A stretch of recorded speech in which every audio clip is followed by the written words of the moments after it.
Bless the Lord, O my soul, bless. There's a simple question I'd like to ask all of you in this video, and that is, do you agree with what this man is saying in the following clip about why Jews don't think or believe or accept Christ as the Messiah? Jewish people considering Christians as idols worshippers. Why? Because Jewish people, first of all, they don't know Christianity.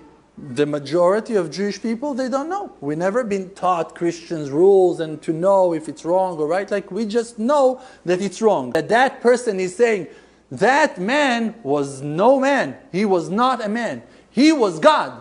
It's God. He was God and He is God and He will always stay God. For us, simple Jewish people that are following halakha, that's a mistake. Based on the teachings and learnings I've been exposed to, tradition that we inherit from our ancestors, you can never say that something else except for God is God.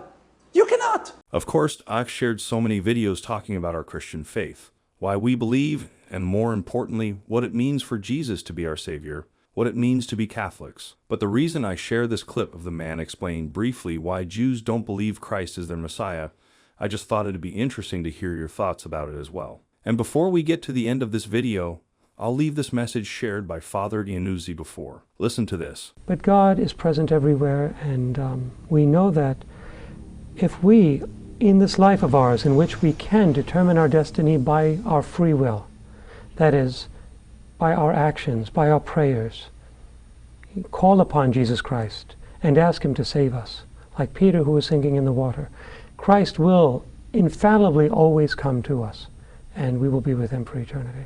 Well then, that will be all for the video this time. And as always, thank you so much for taking the time to be here with us. And hopefully all of you have learned so much from this video. And remember, if ever you have any feedback or suggestion, please let us know in the comments below. And from the bottom of my heart, thank you so much for your continuous support, contributions, and prayers. And until the next one, thanks again for watching, and may God bless you. He does not violate our free will. God waits for us to offer our will, and in the measure in which we offer it.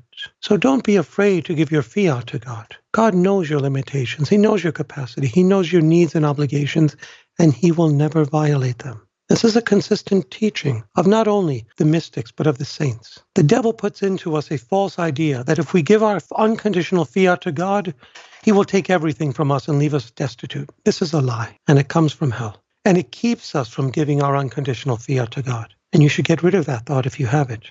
Like Louis de Montfort, we should say, fiat. Right? What was totus tuos, fiat sunt, et omnibus rebus fiat? He said, and Pope John Paul II took this expression as his moniker, that everything, I am all yours, Mary, and everything I have is yours, Mary. And do you think Mary took everything from Louis de Montfort and left him destitute? Absolutely not. On the contrary, he was provided for.